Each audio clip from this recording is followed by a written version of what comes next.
donar-vos la benvinguda, no?, a aquesta nova iniciativa, Intercanvis, Club de Cultura, que comencem amb la presència de l'escriptora Sara Mesa.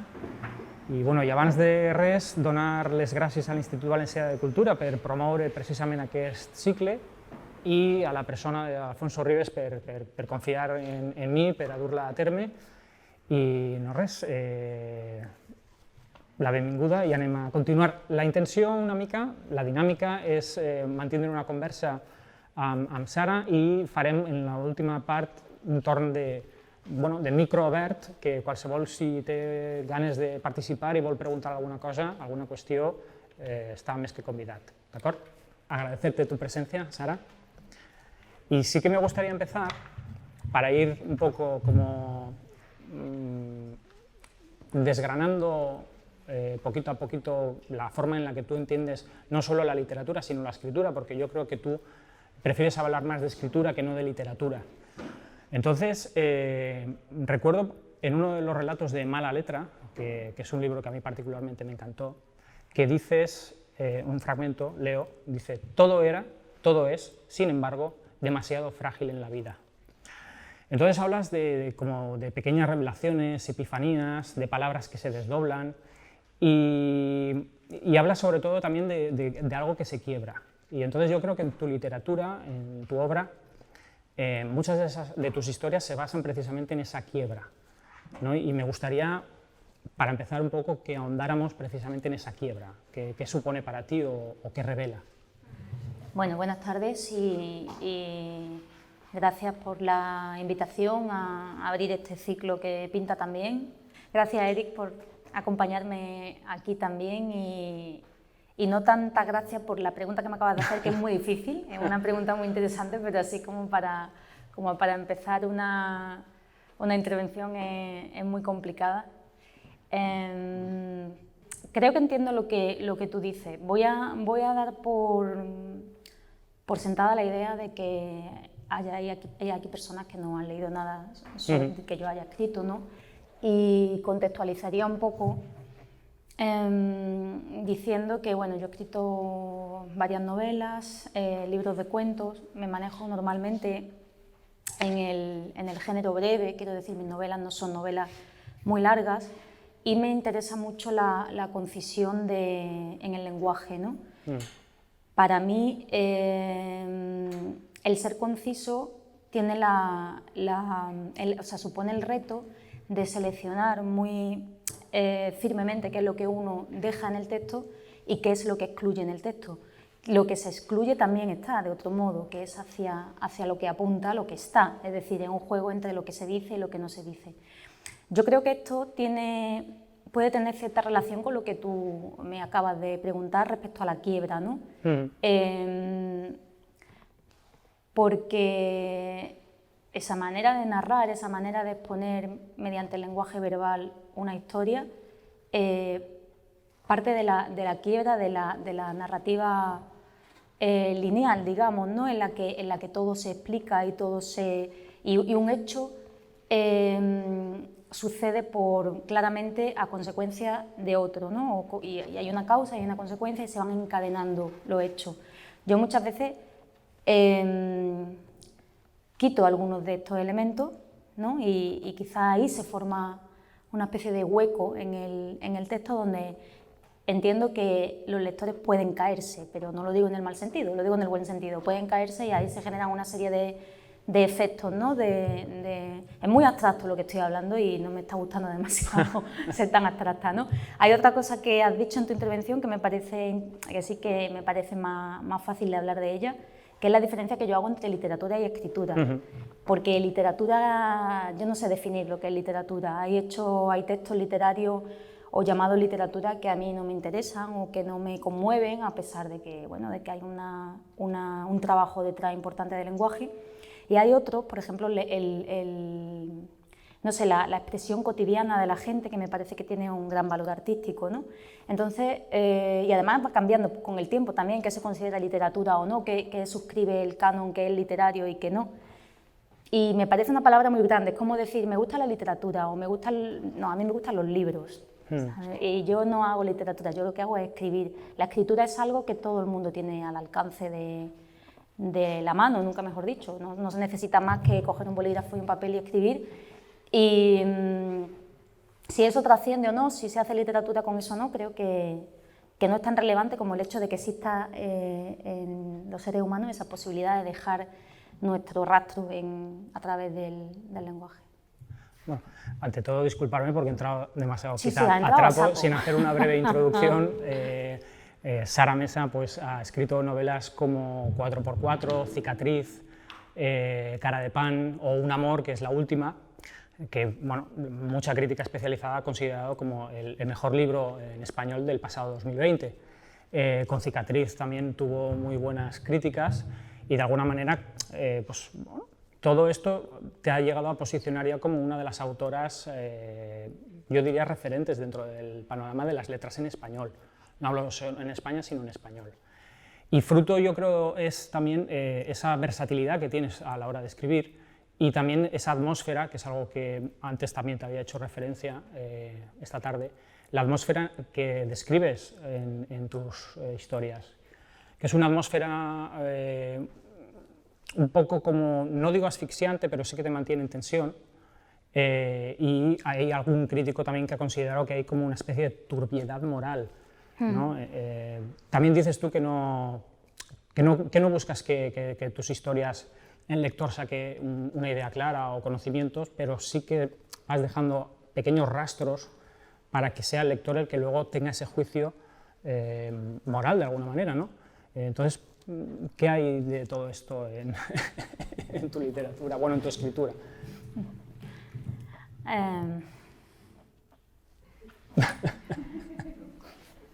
Bueno, es cierto que cuando escribo, bueno, la verdad que cuando escribo no sé exactamente qué busco, ¿no? No hay una... Más bien podría decir lo que no busco, más que lo que busco, ¿no? Es algo difícil de explicar, ¿no? Pero sí que tengo claro, en ese sentido, que no pretendo transmitir, como has dicho, información o conocimiento a los lectores, tanto como transmitir sensaciones, o sea, sumergirlo en la historia y que la experimenten.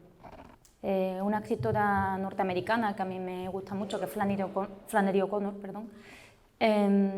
decía esto, mejor dicho que yo, que la literatura es una experiencia que se tiene que sentir. Es como cuando se escucha música o como cuando se admira un paisaje natural, ¿no? No lo razonamos tanto como lo sentimos. Pues el hecho literario, yo creo, que si tiene importancia realmente es evidentemente que se transmiten conocimientos, historias, etcétera, pero me parece que lo hace diferente, por ejemplo, de otras formas de escritura como el ensayo o el periodismo, es esa capacidad de generar sensaciones, ¿no? Ahora habría que preguntarse qué tipo de sensaciones pretendo yo transmitir y eso ya es más complicado, ¿no? Esto de la turbiedad moral, bueno, los críticos dicen muchas cosas. Yo lo que sí que siento es que como una curiosidad en mi manera de ver las cosas, de mirar el mundo. Siempre uso una imagen para explicar esto, que es que me gusta ver las prendas como están hechas al revés. O sea, la ropa que llevamos puesta, pues la vemos todo, pero por detrás tiene costuras, tiene etiquetas, los bordados vistos del otro lado son diferentes y eso también forma parte de la prenda, aunque no lo veamos. Y a veces es más bello que lo que se ve, a veces no, a veces se ve que una prenda en apariencia bien hecha no lo está tanto, en fin, es una metáfora, tampoco vamos a incidir más en eso. Pero me gusta darle la vuelta a las cosas y mirarlas por el otro lado. Entonces, claro, eso en ocasiones sí que genera un efecto de choque en los lectores, sobre todo cuando planteo, más que temas morales, yo diría temas que tienen que ver con cómo nos relacionamos los seres humanos entre nosotros, que es algo que me interesa mucho. Cuando me preguntan en qué me inspiro para escribir o qué es lo que a mí me motiva para escribir o de dónde saco la idea, siempre digo que simplemente la naturaleza humana ya es un campo inagotable para escribir, ¿no? cómo actuamos, por qué actuamos, cómo actuamos, según el contexto, según con qué persona, las relaciones que se establecen entre nosotros, nuestra psicología. A mí eso me parece un campo infinito, ¿no? Y realmente basta con observar un poco y reflexionar sobre nuestros mecanismos, sobre, no sé, a mí me interesa, por ejemplo, mucho el asunto del poder, cómo reaccionamos ante la autoridad, por ejemplo, cómo las comunidades, pues esto aparece, por ejemplo, en mi último libro, buscan chivos expiatorios para justificar determinados actos. Esto se ve en la historia, se ve en la realidad, se ve en todos lados, ¿no? Y entonces lo intento llevar a historias en cierto modo muy sencillas, y yo creo que ahí se produce ese choque entre un lenguaje muy sencillo, una manera como a veces casi infantil de mirar, con temas que son, creo, densos y complejos. Y a veces descoloca mucho, pero no es un efecto que yo esté buscando, descolocar, ni sorprender, ni... concibo escribir como una búsqueda. Yo estoy escribiendo y estoy reflexionando sobre algo, y ese mismo camino supongo que el que hacen luego los lectores cuando leen. O sea, me acompañan. Yo no estoy desde una tribuna ni un pedestal diciendo algo que yo ya sé, sino que para mí la escritura es indagación del mismo modo que lo es la lectura. Yo leo igual que escribo. A ver, leo mejor que escribo, la verdad. Hablabas del tema de lo de la incomunicación y efectivamente en Un amor es algo que sí que queda bastante remarcado, al igual que el tema de diseccionar esas relaciones de poder, ¿no? O ese abuso de poder en según qué circunstancias. También, no sé si estás de acuerdo o no, se refieren muchas veces a tu escritura como, bueno, lo hemos estado comentando un poco como psicológica, emocional, pero yo creo que también prefieres hablar de existencial, ¿no? O a lo mejor es un adjetivo demasiado... ¿He dicho eso? Sí. Es que muchas veces digo cada cosa, no quiero culpar a nadie, pero también me hacen decir cada cosa porque es complicado. Creo que cuando escribimos nos desdoblamos, quiero decir, yo escribo lo que escribo y luego escribo la explicación sobre lo que escribo. O sea, realmente... Cuando se publican mis libros y me hacen entrevistas o voy a algún sitio así como ahora que estoy, ¿no? Empiezo a reflexionar un poco en voz alta y voy aprendiendo también y pensando en cosas que no había pensado cuando escribía. Mi proceso de escritura en realidad es bastante intuitivo y un poco también emocional, del mismo modo que el resultado, ¿no? No racionalizo tanto, no tengo un plan previo, no tengo unas coordenadas que seguir, y luego me resulta algunas veces complicado explicar por qué hice lo que hice, ¿no? Y puedo decir cosas como eso, ¿no? Que es existencial. Yo supongo que eso lo dije, no sé por qué lo dije, o sea, no sé en qué contexto lo dije, pero no sé, existencial suena como muy grande. Yo cada vez me interesan más las cosas pequeñas.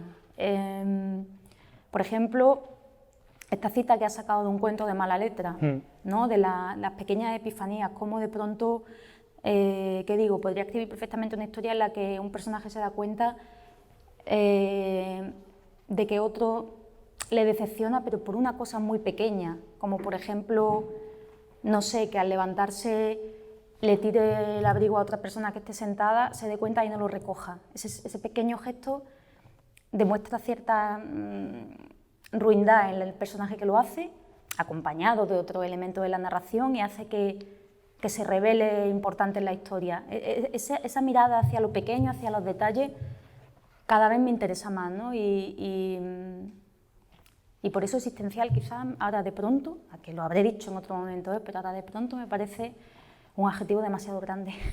O a lo mejor no lo has dicho y nos lo inventamos porque... No, puede ser, puede ser perfectamente, porque yo algunas veces, digo cosas que luego digo, ¿qué he dicho? No, es complicado también hablar sobre estos temas. En el mismo libro de relatos de Mala Letra, en uno de ellos hay una muchacha que considera la escritura como un desagüe, y es una imagen que también me resultó bastante poderosa.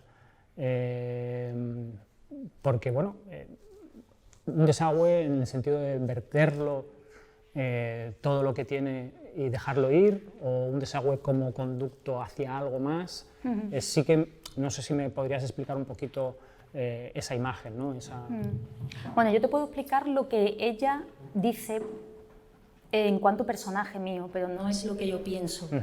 Ella es un personaje en un momento dado, escribe, no es conocida, ha escrito un libro de cuentos, pero no es nada conocida, no se dedica a la escritura de manera profesional, y su libro de cuentos pues se supone que aborda asuntos incómodos, asuntos no fáciles de leer.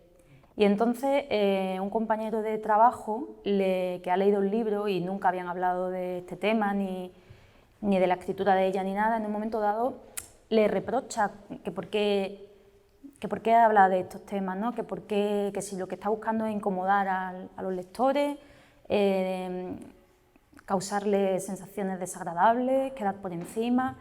Hay una especie de reproche moral que en alguna ocasión también he sentido yo respecto a por qué hablar de determinados temas, ¿no? cuando se pueden hablar de otros. Y entonces la respuesta de ella es que esta imagen de la escritura como desagüe, de alguna manera siente que si escribe sobre ciertos temas, como si fuera una especie de visión mágica, lo exorciza la posibilidad de que ocurran, ¿no? y lo saca de sí misma. Pero yo no tengo esa visión de las cosas, eso ya como digo es mi personaje, ¿no? Yo creo que, bueno, lo he dicho antes, ¿no? Que escribir es una forma de buscar, de reflexionar, para mí también. Yo también he evolucionado en lo último, claro, llevo ya muchos años escribiendo y al principio mi búsqueda iban por un sentido, ahora esto que acabo de decir, por ejemplo, de los detalles, es una visión que se aproxima más a la literatura, he dicho que no, por ejemplo, como a la escritura que me interesa más últimamente, que es quizá eso, tendiendo a lo más pequeño, y voy evolucionando también, ¿no? Cuando en mis primeros libros aparecen temas muy tremendos, en 4x4, por ejemplo, es una novela que ocurre en un internado de niñas, y bueno, niñas y niños, pero en fin, ocurren una serie de cosas, sobre todo con las niñas, que no voy a desvelar aquí, pero son bastante duras, en un mundo además como un poco apocalíptico, una ciudad que se ha quedado vaciada y tal. Era mi manera de escribir en aquel tiempo.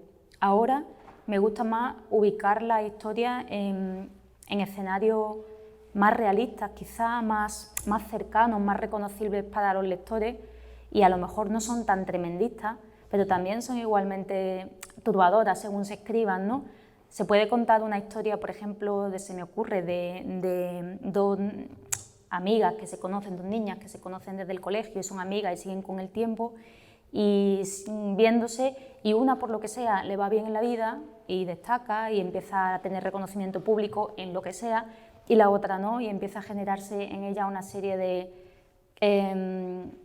pequeño mezcla entre admiración por su amiga y me alegro por ti, pero también pongamos, estoy improvisando, pongamos también envidia, porque siente que su amiga, sin que ella lo haga, la está despreciando, son mecanismos. Mientras que la que le ha ido bien intenta minimizar esto siendo humilde, y la otra piensa a su vez que esta humildad está impostada, en fin, se complica la cosa, la relación se va deshaciendo, tal. Explicar una cosa así, por ejemplo, que acabo de improvisar, es muy complicado, pero al mismo tiempo es muy reconocible, creo, para muchos lectores. Y si se hace bien, puede resultar mucho más turbador ver, por ejemplo, cómo una amistad de infancia se deshace y se disuelve y se rompe cuando los lectores están viendo que es absurdo, que a lo mejor una historia de, yo qué sé, de un apocalipsis. No sé cómo explicar, son los pequeños, me interesan los pequeños desastres y pequeños apocalipsis de la vida diaria, que lo hay.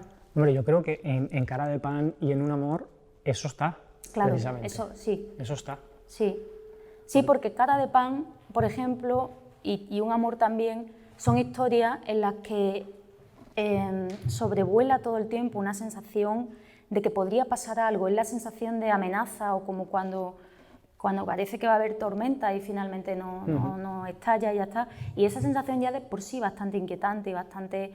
Creo que estoy empezando a manejar sin darme cuenta recursos propios del género de la novela de terror, ¿no? De esa forma de generar atmósfera de algo que puede ocurrir, y luego da igual que ocurra o no. De hecho, A mí me llama mucho la atención cuando dicen si mis libros, estas dos novelas, por ejemplo, son duras o son difíciles, porque realmente si se hace una sinopsis, una descripción exacta de lo que ocurre, no ocurre nada excesivamente grave o no al menos nada que no veamos a diario o hayamos vivido o hayamos escuchado. Son historias muy normales.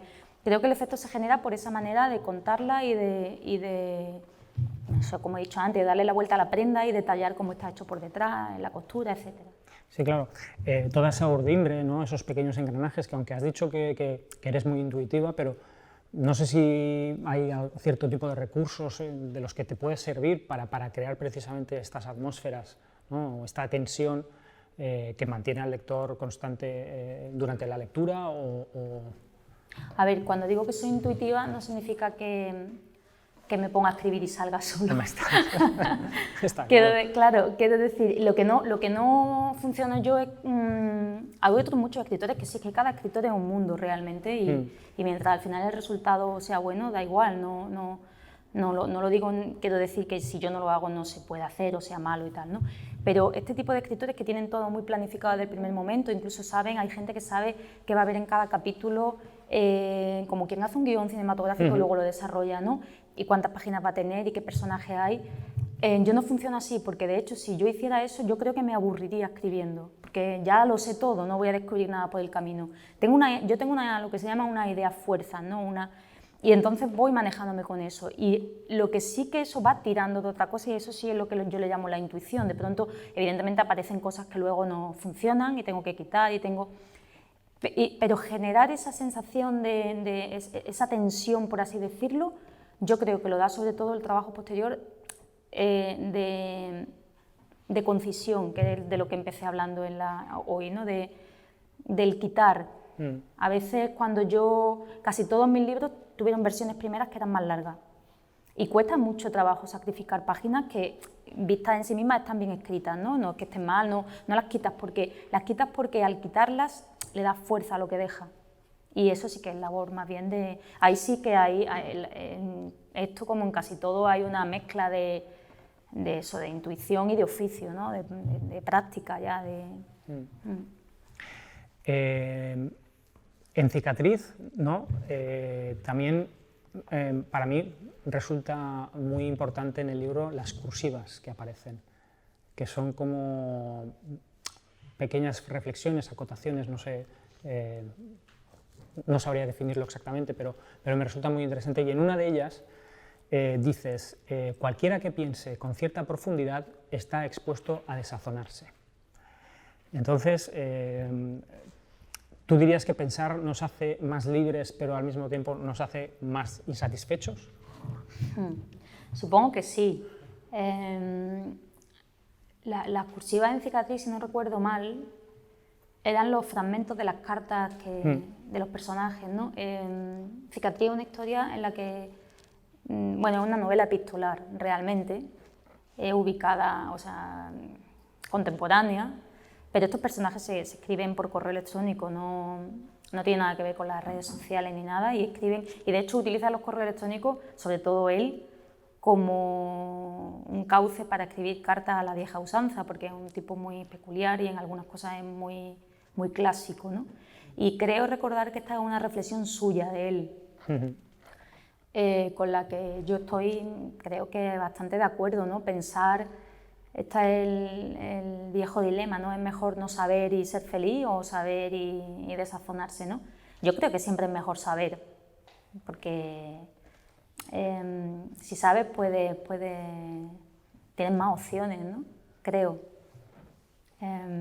Incluida la de ser feliz con el conocimiento que hay, aunque sea duro lo que hay, siempre se podrá hacer algo, digo. La ignorancia es más... no sé, además que no sé, porque iba a decir como los niños, pero los niños saben también, saben de otros modos, saben otras cosas, no es cierto. Sí, no sé qué más decir de esto. No es fácil. Lo vengo a decir también porque uno de los objetivos que precisamente tiene este ciclo es reivindicar un poco también pues esa parte, ¿no? de pensamiento, reivindicar la cultura como pensamiento, la cultura que en el fondo somos todos cultura, ¿no? Entonces también me gustaría que de alguna manera se constatase la importancia que tiene la literatura, la escritura y el libro como elemento, ¿no? No sé, para ti... Sí, yo entiendo, por ejemplo, esta oposición que se hace entre el producto cultural, además ya se habla de producto como una cosa, como un producto de entretenimiento o una dicotomía, no, o más bien de pensamiento, ¿no? De hecho, hay líneas editoriales ya que catalogan así los libros, ¿no? Este libro es literario o no es literario, como si el literario ya fuera a ser complejo o poco entretenido, y luego está el libro de entretenimiento. Claro, yo por ejemplo, el llamado libro de entretenimiento pensado sin nada más, sin chicha ni limonada, me pasa igual con el cine, a mí es que no me entretiene, a mí me aburre. Entonces a mí me entretiene algo que a la vez me haga pensar, me entretiene pensar. Eso no significa que no me... como explicamos, es que el pensamiento parece siempre que tiene que ser denso, solemne, triste y plúmbeo, ¿no? Hay una cosa... y no. Ya que he nombrado el cine, por ejemplo, a mí creo que mi género cinematográfico favorito es la comedia. Un género muy difícil, ¿no? Pero si me dijeran tus 10 películas favoritas de la historia del cine, fijo que 7 u 8 eran comedia. Pero claro, es que esas comedias bien hechas te hacen pensar, pero mucho. Y hay montones de libros de tono, bueno, que a mí me han fascinado, me han divertido. Pienso, por ejemplo, yo qué sé, La conjura de los necios, hablando para dejar claro, ¿no? que pensar no es amargarse. Y hay un libro que tiene detrás mucho, ¿no?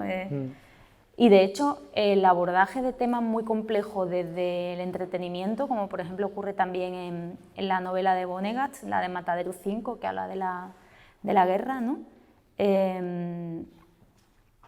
Me parece un gran reto, ¿no?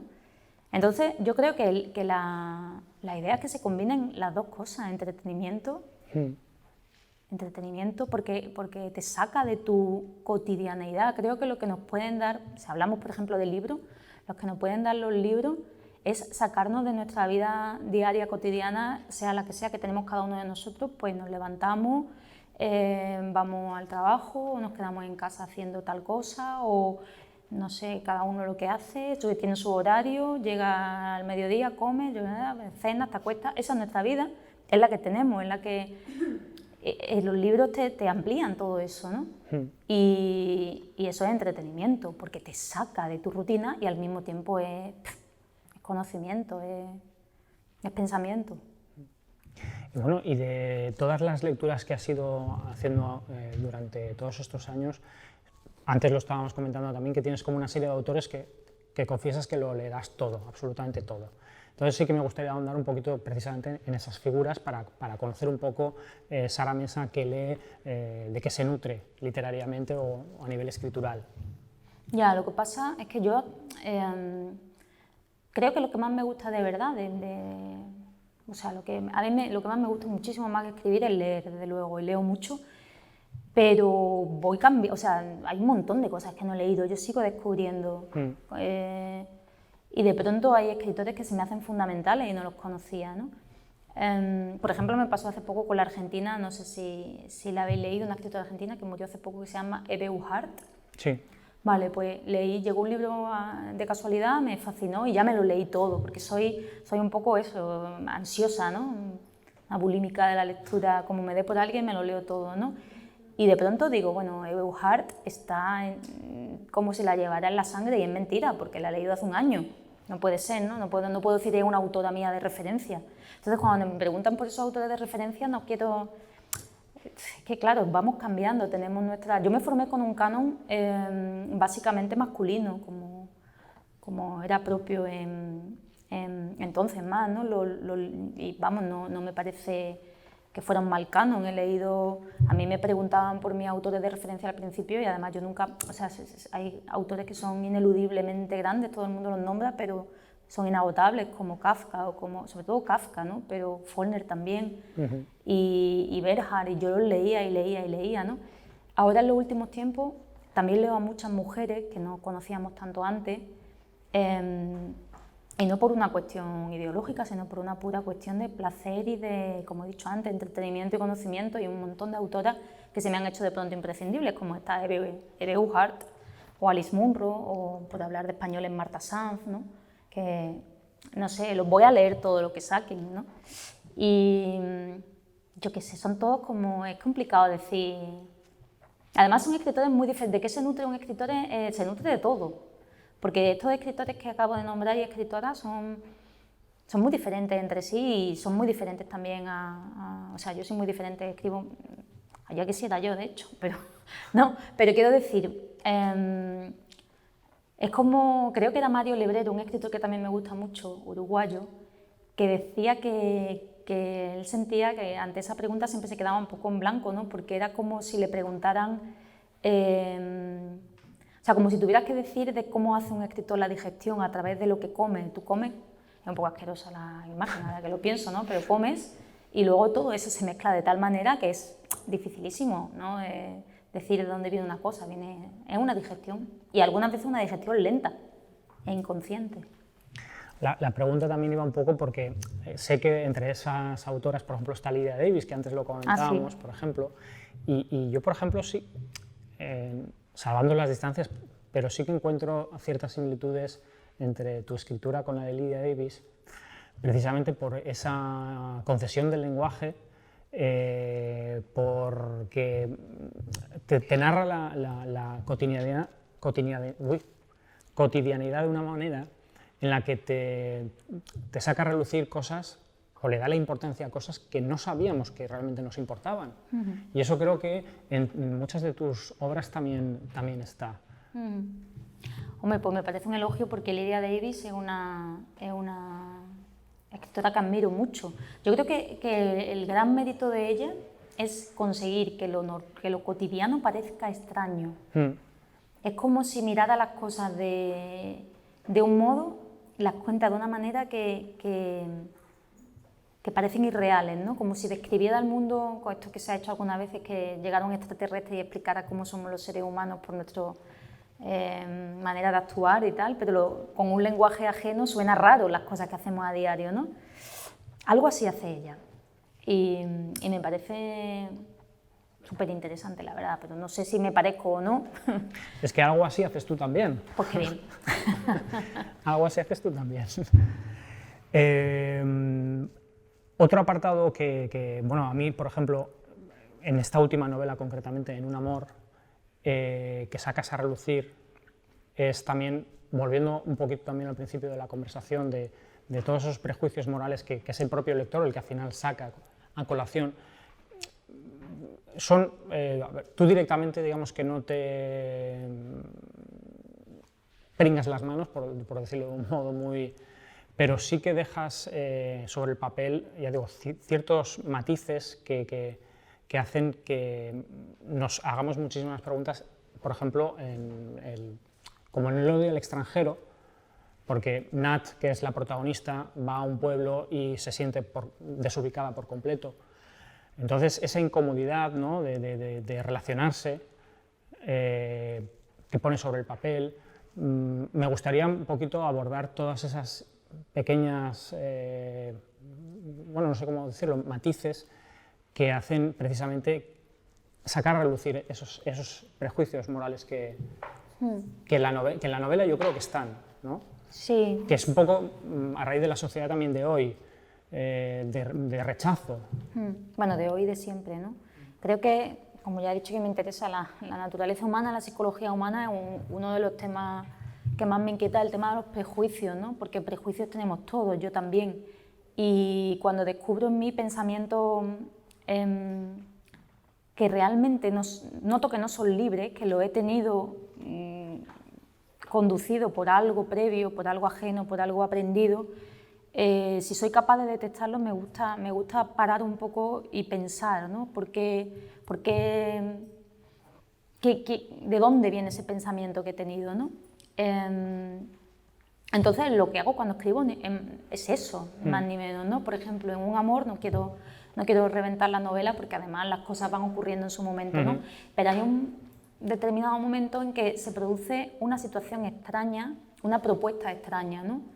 que un hombre le hace a una mujer, ¿no? Entonces, no es tanto, es que resumido así parece una cosa, no sé cómo diría, espectacular o superflua, ¿no?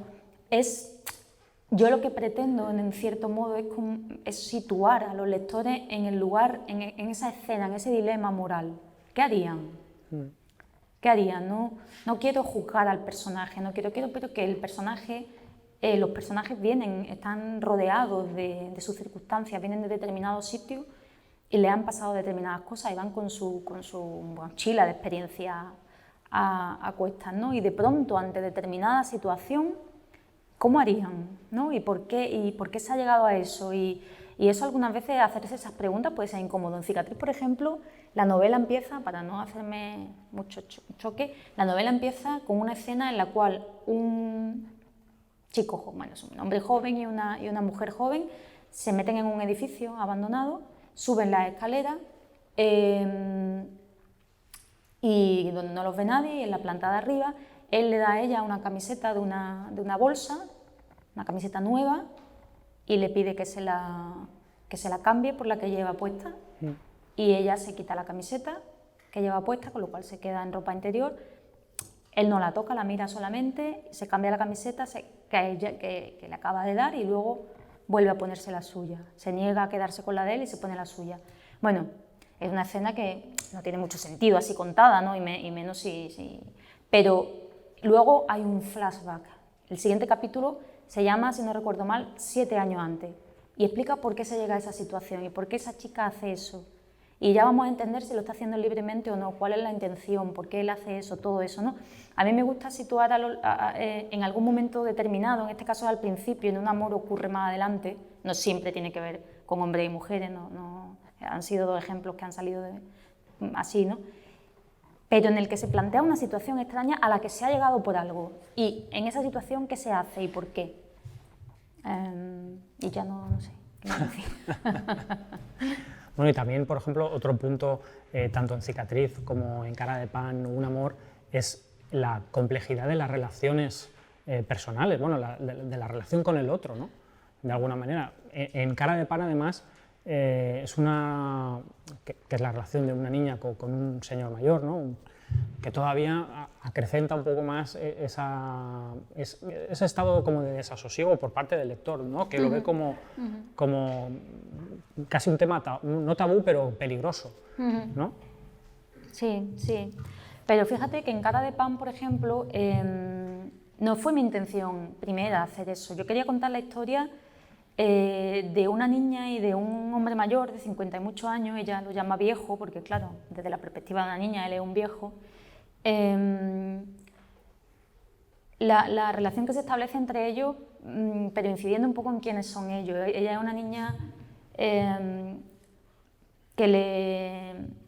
se siente muy incómoda en la vida social. En este momento, ella tiene 13 años para 14 y está creciendo y está en la escuela, no se siente cómoda, no sé si tiene una incomodidad existencial. Ahí probablemente sería lo que diría. Sí, porque ya me estoy acordando, porque en algún momento se habló del acoso escolar y no sé qué, y no es exactamente eso. Ella tiene una incomodidad propia, creo, de los seres humanos que algunas veces y en determinada época de nuestra vida no nos hallamos cómodos y no tiene una explicación tan clara como no sé quién se mete conmigo o no me pagan lo suficiente del trabajo. Esas son pequeñas cosas, ¿no? Pero hay algo que esa niña tiene dentro que podríamos llamar existencial y esa incomodidad. Yo quería hablar de ella. Y quería hablar también del viejo, que era otro personaje que también arrastra su historia, también viene una vez que ya ha pasado todo el tiempo de una vida detrás, bueno, y el contraste.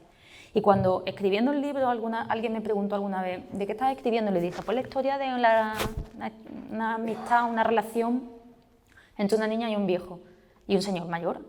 Enseguida pensaban que había algo sexual detrás. Entonces yo escribí a la contra de eso casi sin darme cuenta, ¿no? Porque realmente, sin decir nada, la gente asume, y en la novela se asume que el peligro está ahí y que es una amistad ilícita y que es peligrosa.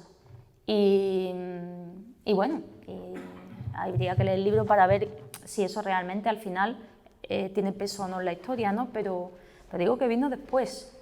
Y es efectivamente los prejuicios, ¿no?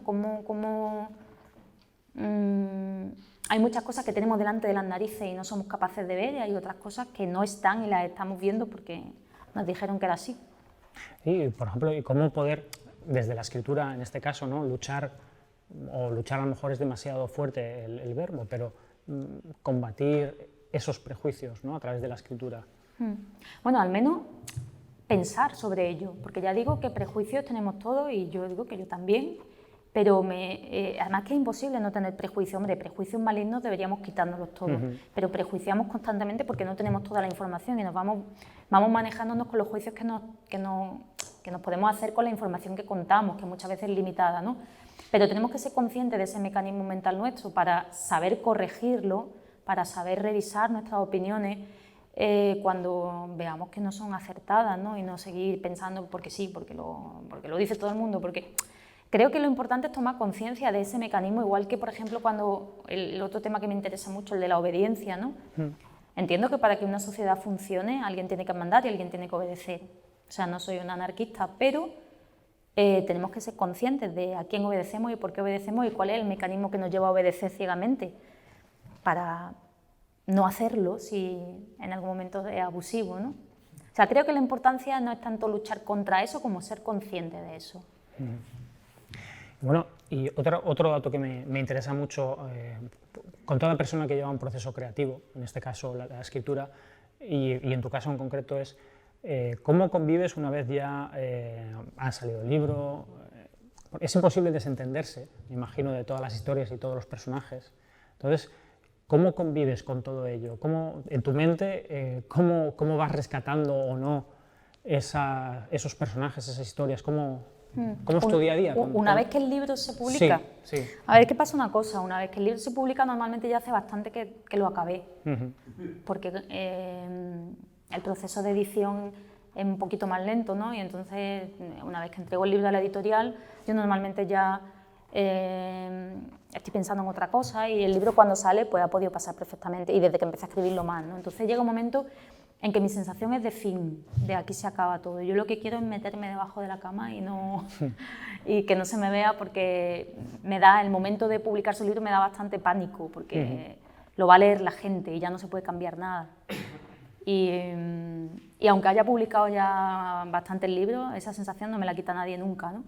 Luego, claro, viene esta parte pública de hablar sobre el libro, la gente lee el libro, algunas veces pues voy a club de lectura y la gente Entonces, como decía al principio, de pronto establezco una nueva relación con el libro, que es como... Algunas veces, de hecho, de los personajes digo, pues yo creo que tal personaje hace tal cosa, creo yo por esto, creo yo, bueno, el personaje hará lo que yo quiera, ¿no? Pero no es verdad, como esto que se dice de que cobran vida, en parte es un poco verdad, en el sentido de que yo ya cierro la puerta. Pero a mí de verdad lo que me gusta y mi sensación y mi deseo interior es meterme debajo de la cama, de verdad. Lo que pasa es que debajo de la cama debajo de la cama estoy incómoda, o yo qué sé, y no podrías seguir observando para esos pequeños detalles, esas pequeñas realidades para luego eso sí.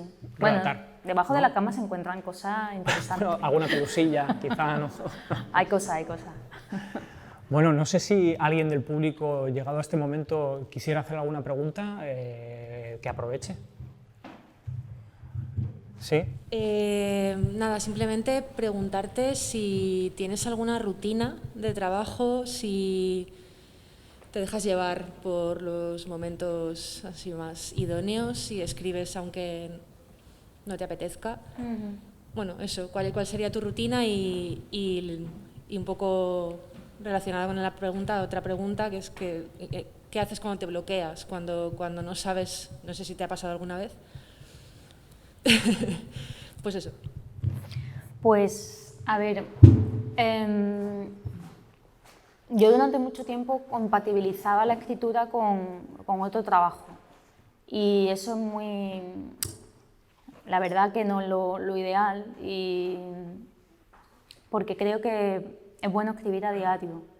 Lo que pasa es que mi concepto, y ahora puedo hacerlo, ¿no? Entonces, en ese sentido, mi rutina es que todos los días de algún modo escribo, y cuando digo de algún modo es que ahora voy a explicar mi concepción de escribir, ¿no?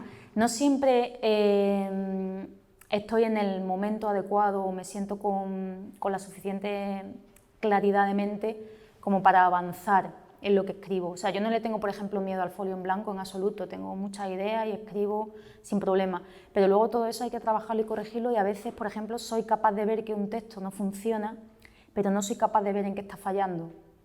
Y ahí es donde me atasco, ahí sí que viene el bloqueo. Entonces, o por eso que he dicho, porque no tenga la claridad de mente de avanzar o lo que sea, en esos momentos lo que hago, por ejemplo, es leer. Y leo mucho, leo a otra gente, leo, pero no buscando la solución a mi problema en otros libros, sino cambiando la cabeza, ¿no? Considero, puede ser un truco mío y un morro tremendo, que cuando yo me echo en el sofá a leer, en realidad estoy trabajando. Creo que un escritor tiene que leer y estar siempre dispuesto, o sea, siempre observando, ¿no? Hay veces que escribo, o sea, me dedico a escribir y a almacenar páginas y tal, que sé que luego no van a valer, pero de ahí luego extraigo cosas, ¿no? Pero bueno, a tu pregunta, no tengo una rutina de horario, de decir todos los días de 9, no, pero sí que todos los días, de alguna manera, de una manera o de otra, escribo, y desde luego todos los días siempre leo. Y eso ahora, afortunadamente, no me lo impide ningún otro trabajo que me quite tiempo, ¿no? Para eso. Pues me dedico a eso y me lo tomo muy en serio, o sea, así como muy disciplinada. La pregunta, igual me equivoco, porque no he leído todas tus obras, pero las 3 que yo he leído sí que tenían este clima que ha resaltado Eric, inquietante, ¿no? Amenazante, como esta bruma como amenazante, ¿no? No tiene por qué cumplirse, ¿no? Y sin embargo, antes has dicho que, por ejemplo, no tiene nada que ver ser escritor con ser espectador, ¿no? Pero antes has dicho que como espectadora, por ejemplo, tu género cinematográfico favorito es la comedia. Entonces me pregunto si, por ejemplo, para ti como escritora hay cierta frustración. Ya te digo que a lo mejor se me escapan obras tuyas donde sí ha habido un registro cómico, ¿no? No sé si no se me escapan, si sientes cierta frustración como escritora no tratando, por ejemplo, el tema del humor o... Bueno, creo que entiendes la pregunta por dónde va. Sí. La respuesta es que sí. Sí, porque, a ver, yo creo que uno de los trabajos de los escritores es descubrir nuestras capacidades y ser conscientes de lo que sabemos hacer y de lo que no sabemos hacer, teniendo en cuenta que nada de eso es inamovible, porque no se nace con unas capacidades y esas son y punto, ¿no? Hay que irlas descubriendo. Entonces, yo hasta el momento no he encontrado en mí la capacidad de manejar el recurso del humor de manera que para mí me parezca interesante o buena. Cuando lo he intentado no ha salido. Yo creo que hay destellos parciales de humor negro en algunos de mis libros, pero no se puede decir que sea un registro que yo hasta ahora haya tratado, o sea, haya trabajado. Y me gustaría, por ejemplo, creo que una de las maneras de conseguir ese tipo de viveza cercana al humor puede estar en el lenguaje coloquial, que podría trabajarse, por ejemplo, a través del diálogo, ¿no? Claro que en mi obra hay diálogo, ¿no? Pero no hay tanto diálogo como yo querría. Entonces, por ejemplo, lo que estoy escribiendo ahora, porque una cosa que no me gusta desde luego es acomodarme a lo que yo ya sé hacer. A lo que creo que sé hacer y se me da bien, vale, pero ahora no me puedo acomodar en eso, ¿no? Entonces, por ejemplo, ahora lo que estoy escribiendo, estoy metiendo mucho más diálogo en directo, en estilo directo, en el que participan niños, por ejemplo. Los niños se pueden equivocar hablando, los niños pueden ser muy graciosos en su inocencia, por ejemplo. O sea, no me veo tampoco, yo no voy, ojalá, quiero decir, ojalá no, es que otro escritor diferente, ¿no? Pero Antonio Orejudo, un escritor español que me gusta mucho, que es muy divertido, ¿no? Yo no voy a hacer eso nunca, sé que no, tampoco pasa nada, voy yo. Pero sí me gustaría explorar no sé, como si echara un poquito así, espolvoreara un poco de humor en algunas situaciones, porque en la vida ocurre también así, ¿no? Y entonces sí, tengo frustración. A ver si consigo hacer lo que estoy haciendo ahora. Porque luego pasa una cosa, hay algo que me aterra, o sea, si en lo que escribo no hay humor no pasa nada, vale, soy capaz de aceptarlo, pero me aterraría que lo que escribo resultara solemne o pesado, eso sí que intento que no ocurra. Porque no soy así en la vida real, no me gusta dar conferencias, ¿entiendes la expresión? No me gusta para nada esa aproximación elevada al drama o a la cultura o a... no. Soy bastante más, no sé, ¿cómo es el término? No, desmitificadora, ¿no? No hay grandes cosas, hay una suma de pequeñas cosas y eso es el mundo. Entonces quiero transmitir eso cuando escribo. A lo mejor no es necesario el humor para eso. Por ejemplo, Alice Munro hace eso y Alice Munro no es una escritora que maneje el humor. No lo hace. Sin embargo, no resulta en ningún momento solemne, ni pesada, ni... No. Ya está. Bueno, como parece ser que la base, o en fin, la raíz de intercambios, pues yo digo que también podrías hacerle, no he leído la novela, la voy a comprar y a preguntarte si la tenías aquí, para poder leerla, porque ya me interesa desde el momento que parece, pero lo deduzco que hace pensar. Que cuando escribís lo que incida en una reflexión que sirva para que de alguna manera actualizar la cultura, es decir, la cultura que nos sea verdaderamente capaz de innovar aspectos u horizontes que nos sirvan para mejorar en todos los aspectos, en el aspecto del género, en el aspecto de la conservación de la naturaleza, que la estamos destruyendo, en fin, cosas tan fundamentales que todo lo que, en fin, bueno, esto. Y en las reflexiones de Enric, pues a mí me gustan. Pues muchas gracias. Sí, a mí también, yo se lo estaba diciendo, vamos, creo lo que yo he leído suyo cuando él escribe en los medios, me parece muy bueno, y además le estaba diciendo que tiene nombre de artista, o sea, tiene un nombre eufónico y potente y fuerte y tiene claramente una mirada muy, muy particular, es verdad. Pues gracias.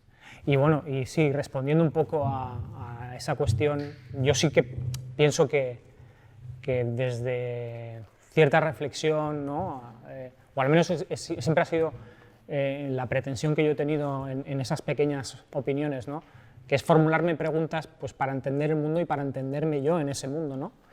Y a partir de ahí, pues, si sirve para construir algo, pues bienvenido sea. Tampoco pretendo sentar cátedra, ni mucho menos, porque no soy quien, no soy nadie realmente, pero si se puede agitar alguna conciencia, pues bienvenido sea, la verdad.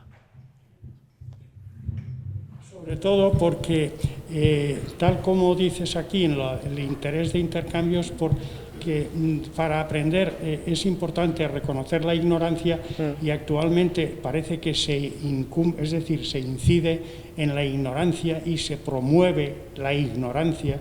Claro, esto es que hay muchas cuestiones de fundamento que habría que analizar, yo pienso, y ahondar en ello, ¿no? De alguna manera. Poquito a poquito, pasito a pasito, me imagino. Sí. Sara, buenas tardes. Me ha llamado la atención que has dicho que tus obras son cortas porque cuando empiezas a escribir hay muchas cosas de las que escribes que luego digamos que las tiras aparte, ¿no? ¿Y tú piensas que haciendo eso al público le llega la misma idea que tú quieres que le haga llegar o tenemos que imaginar más nosotros tu forma de escribir o no sé? Yo creo que llega perfectamente. Yo creo, de hecho, que hay Hay muchos libros que yo leo que les quitaría un montón de páginas, porque son buenos libros, ¿no? Pero subrayan una y mil veces la misma idea y sobreexplican cosas que ya se están viendo y tratan un poco con cierta condescendencia a los lectores.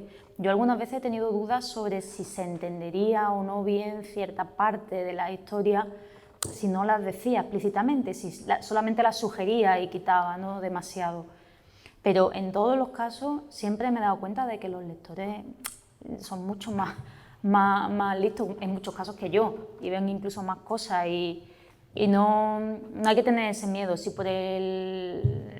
Y creo además que literariamente el texto gana, porque no es solamente una cuestión de entender o no la historia, sino de cómo la historia te afecta a ti. Cuando hay una parte, cuando te lo explican mucho, llega un momento que se produce un efecto casi anestesiante, te deja un poco, indiferente. Es como cuando en televisión nos ponen una y mil veces las mismas imágenes de la guerra, por desgracia llega un momento en que ya no nos afectan. Pero a veces, por sustracción, es decir, con una única imagen muy bien seleccionada y muy bien explicada, tú que has dicho el término agitar conciencia, se pueden a lo mejor, se puede ver una realidad mejor que con la sobreinformación. Gracias. Buenas tardes, Sara y Enrique. Yo estoy aquí un poco accidentalmente, no mucho, pero quería hacerle un comentario. Yo vine porque leí un libro tuyo de Sara, El cara de pan, y me gustó porque me sorprendió la narrativa y era diferente de lo que estaba acostumbrado a ver. Y luego, pues yo no suelo venir a conferencias de estas y me ha gustado mucho cómo habéis llevado el diálogo entre Enrique y Sara y me ha sido muy interesante todo el tiempo, solo quería decir esto. Pues muchas gracias. De eso se trata, es la pretensión. Muchas gracias. ¿Alguien más quiere hacer alguna aportación, preguntar algo? Pues nada, Sara, agradecerte tu tiempo, tus palabras y el hecho de que estés aquí. No, a vosotros, ha sido un placer y disculpad si en algún momento he sido demasiado improvisadora o teórica o algo, pero para nada. Eric lo ha puesto así, ¿eh? No, ha sido un placer, muchas gracias a todos. Nada.